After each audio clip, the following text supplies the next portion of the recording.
지진에 코로나, 방사능으로 최악의 나날들을 보내고 있는 일본에서는 올림픽까지 하겠다며 전 세계인들의 우려를 자아내고 있습니다. 여러가지 상황들로 어수선한 가운데 일본 정부에서는 은밀하게 추진 중인 사안이 있는데요. 바로 한국 강제징용 배상 판결의 보복 조치입니다. 현재 일본은 유명희 본부장의 낙선 운동을 벌인 결과 당선된 WTO 신임 사무총장 은고지 오콘조와의 관계를 밀월 수준까지 발전시키고 있습니다. 위안부 역사 왜곡 논문 발표로 논란을 빚은 램지어 교수가 일본 기업의 자금 100만 달러로 만들어졌다는 사실도 밝혀졌는데요. 이 같은 상황들은 모두 일본 정부의 철저한 계획하에 이루어지고 있다는 분석입니다. 여기서 빼놓을 수 없는 일본 전범 기업이 있습니다. 바로 미쓰비시입니다. 이같이 미쓰비시의 막대한 자금을 받은 하버드대는 결국 미국 연방 교육부의 조사까지 받게 되었다는데요. 제2의 경제보복을 준비하고 있다는 일본과 그 배후에서 막강한 영향력을 끼치고 있는 미쓰비시에 대해 자세히 알아보겠습니다.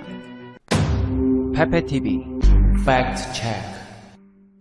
미쓰비시는 최근 아베 신조 전 일본 총리의 최측근인 이마이 다카야를 미쓰비시 중공업 고문으로 선출했습니다. 미쓰비시 중공업은 일제 징용 피해자들이 한국에서 제기한 손해배상 청구 소송의 피고 기업입니다.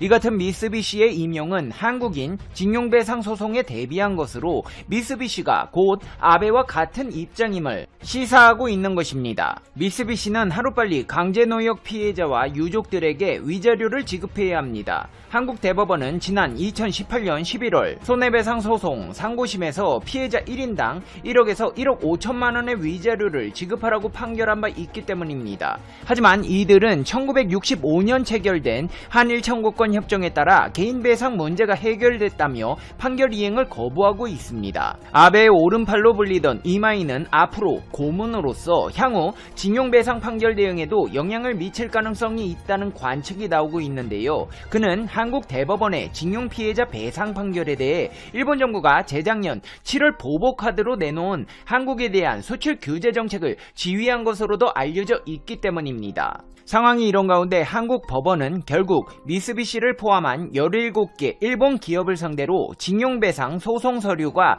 기업 측에 전달됐다고 간주하는 공시송달 절차에 들어간 것으로 전해졌습니다. 공시송달은 소송 상대방이 서류를 받았다는 사실 확인이 어려운 경우 법원 게시판이나 관보 등의 관련 내용을 일정 기간 게재해 당사자에게 전달된 것으로 간주하는 제도입니다. 아사히신문에 따르면 서울중앙지방법원은 지난 16일 공시 송달 절차를 개시해 그 효력이 발생하는 5월 18일 이후 해당 소송의 변론이 시작된다고 보도했습니다. 한국 내에서 진행 중인 다른 징용 배상 소송도 있지만 이처럼 많은 일본 기업을 상대로 한 집단 소송 심리가 이루어지는 것은 처음으로 보상액은 총 86억 원 규모입니다. 한국 법원에서 이 같은 조치를 내리게 된 것은 그동안 일본 측에서 일본어 번역 자료가 없다는 등의 말도 안 되는 이유로 수신을 거부해왔고 변호사를 교체하는 등의 수법으로 절차를 지연시켰기 때문입니다. 하지만 공시송달 절차에 들어감에 따라 재판이 본격적으로 시작될 전망입니다.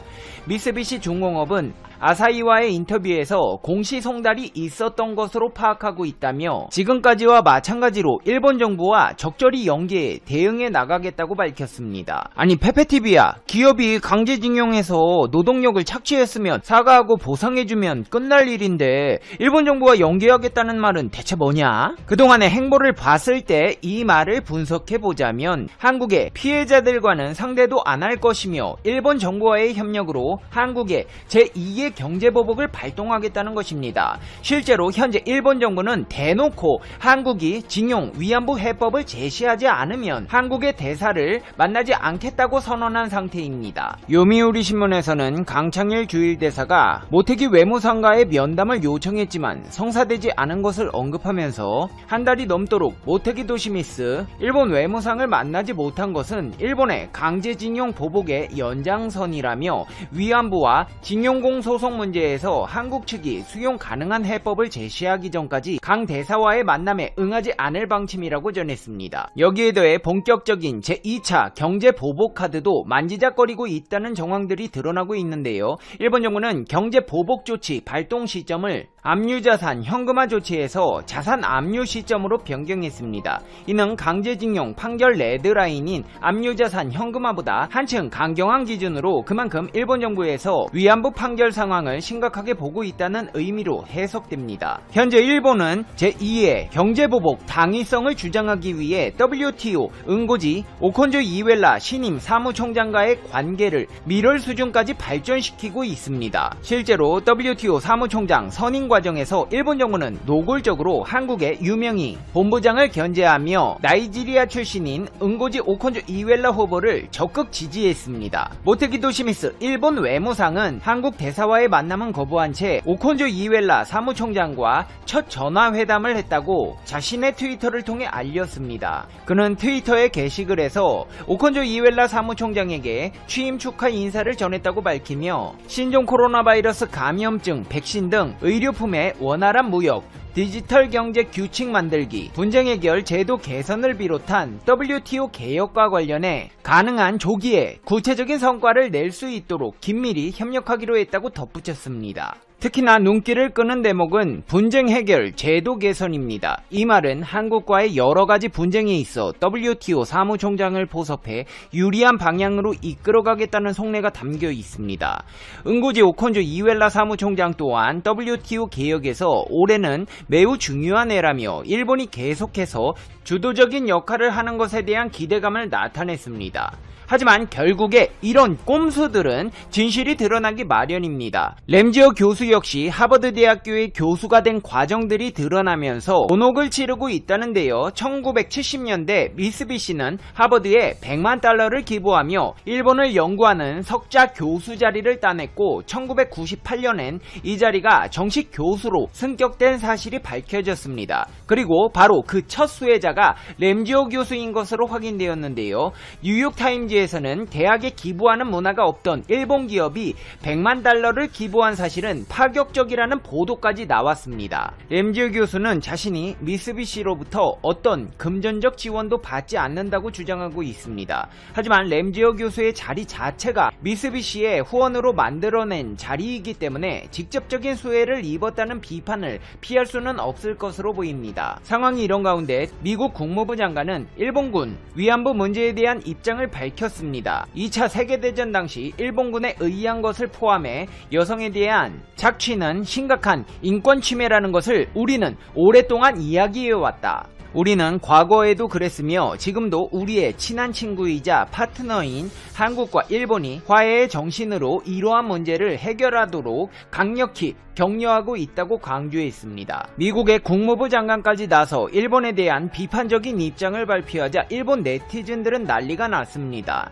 일본 네티즌들의 반응을 짧게 살펴보자면 논리적으로 태양할 수 없기 때문에 교활한 고자질로 괴롭히고 상대를 부수려는 교활한 체질에 슬퍼집니다. 진실을 말하는 것은 일본 정부가 해야 할 일인데 외국 교수가 불똥이 튀고 있습니다. 일본 정부가 나서야 합니다. 학술적으로 더욱 연구되면 좋다고 생각합니다. 한일 양국을 세계 각 나라들이 어떻게 평가하고 있을지 객관적으로 알 수 있는 좋은 기회입니다.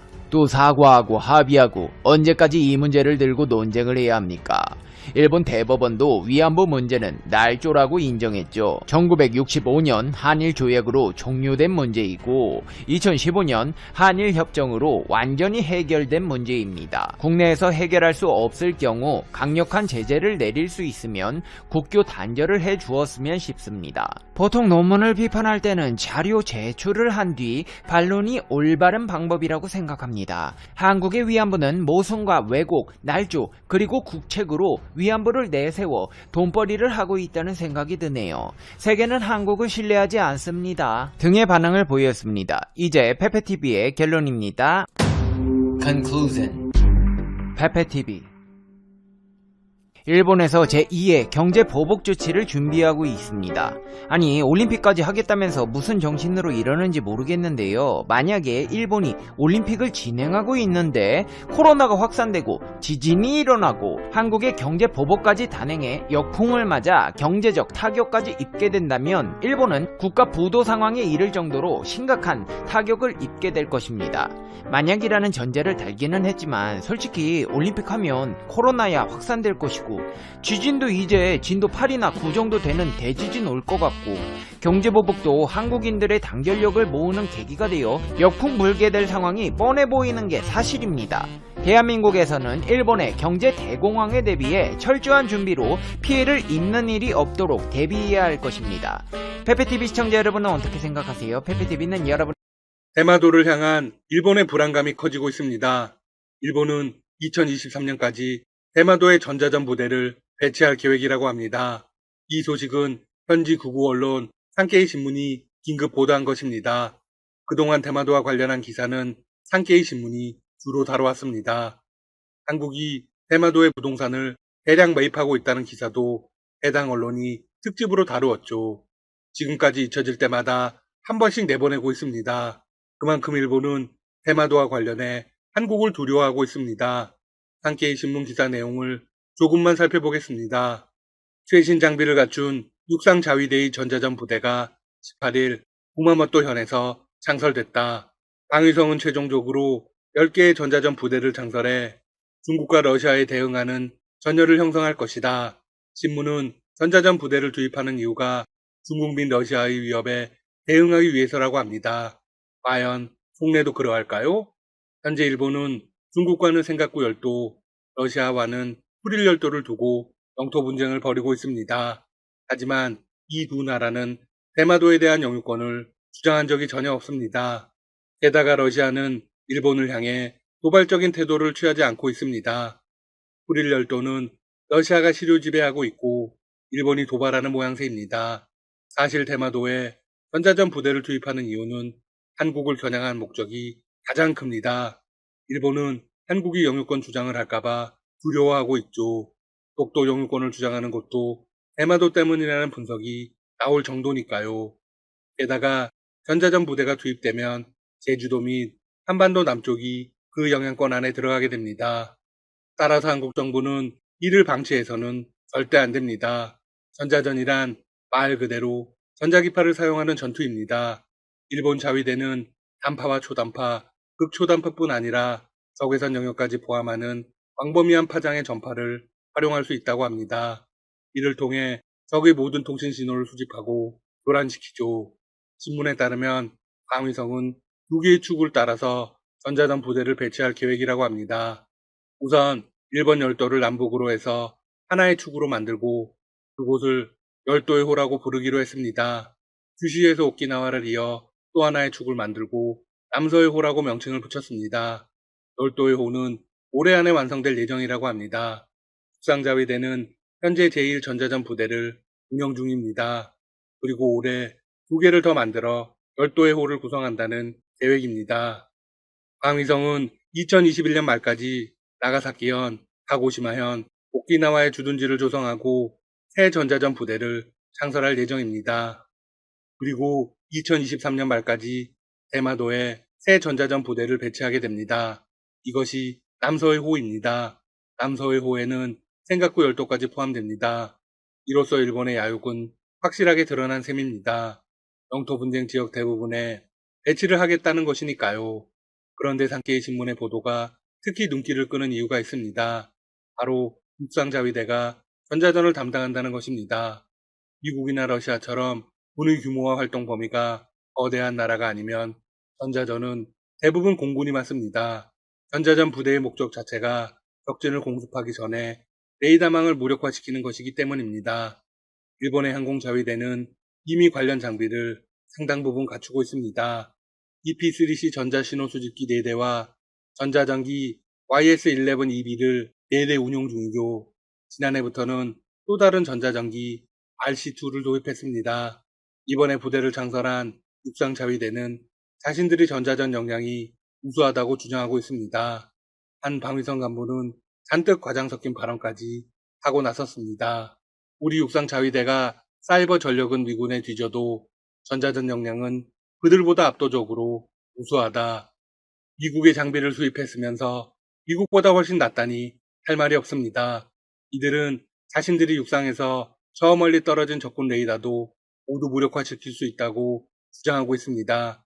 문제는 그 범위에 동해와 남해가 포함된다는 것입니다. 한국군은 아직까지 공격용 전자전 능력을 보유하지 못하고 있습니다.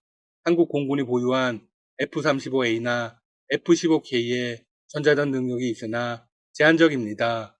전자전만을 목적으로 만들어진 무기는 아니기 때문입니다. 따라서 한국은 이에 완벽히 대비해야 합니다. 대마도를 수복하기 위해서는 더욱더 필요한 상황입니다. 물론 시간의 문제일 겁니다. 한국군 역시 이를 잘 인지하고 있고 계속해서 추진하고 있습니다. 한국은 과거 EA-18G 그라울러 도입을 적극 추진했던 적이 있습니다. 아쉽게 무산되었지만 앞으로 기회는 있습니다. 만약 한국군의 성장 속도로 볼 때 세계를 갖출 때쯤이면 일본을 압도할 것입니다. 그때는 일본 현지가 난리가 나겠죠? 한편 중국과 일본의 생각구 열도 갈등은 더욱 첨예해지고 있습니다. 중국은 최근 남중국해에서 진행된 훈련 장면을 연이어 공개했습니다.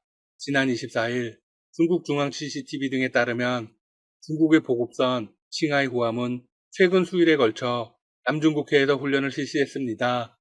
중국군은 훈련 과정에서 구유 기뢰를 발견하고 포사격으로 파괴했으며 유도탄 호위함에 물과 연료를 해상 보급했습니다. 헬리콥터 이착륙, 부상자 후송 등의 훈련도 포함되었습니다. 이번 훈련은 공격보다는 군수 지원 작전이 주를 이루었습니다. 하지만 지속적인 보급 지원을 통해 일선 부대를 유지하고 적을 압박할 수 있다는 점에서 꽤 위협적이라고 할 수 있습니다. 중국 해경은 중국판 카카오톡인 위챗 계정을 통해 이런 발표를 하게